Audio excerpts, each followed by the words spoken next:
సాగనివ్వదు.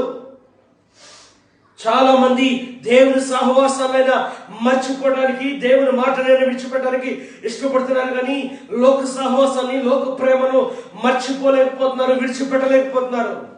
అనుకుంటాడు, వీడికి తెలుసు లోకంలో నేను శాశ్వతం కాదని తెలుసు, కానీ శాశ్వతమైన లోకంలోకి నేను వెళ్ళాలంటే నీతి పరుడుగా మాత్రమే జీవిస్తూ ఉండాలి. హల్లెలూయా, హల్లెలూయా.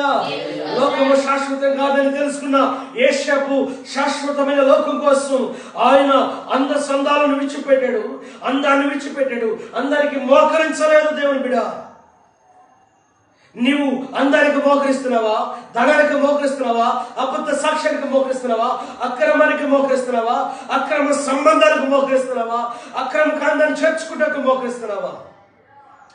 మోకరిస్తే నీవు ఇక్కడ వరకే, నీ జీవితం బాగుండొచ్చు, కానీ అది తరతరాల నీ బిడ్డలను చుట్టుకొని ఆ పాపం నీ కుటుంబం ఏర్పాటు చేసి అది శబ్దం కలిగిన కుటుంబంగా మారిపోయింది తప్ప ఆశీర్వాదం కలిగిన బిడ్డలుగా మారదు. అబ్రహాము విశ్వాసపు తండ్రి అన్నాడు. అబ్రహాము కలిగిన విశ్వాసమే ఈ రోజు క్రైస్తవ జీవితాన్ని చిగురింపజేస్తుంది, వెలిగింపజేస్తుంది. ధర్మశాస్త్రం నీ కొరకుంది, దేవుని వాక్యం ఉంది, దేవుని సిద్ధాంతం ఉంది. ఆ వాక్యపు సిద్ధాంతం ఏం చెబుతుందంటే నీవు నీతిమంతుడిగా నిలబడాలి. సౌలు అనే వ్యక్తి దేవుని హింస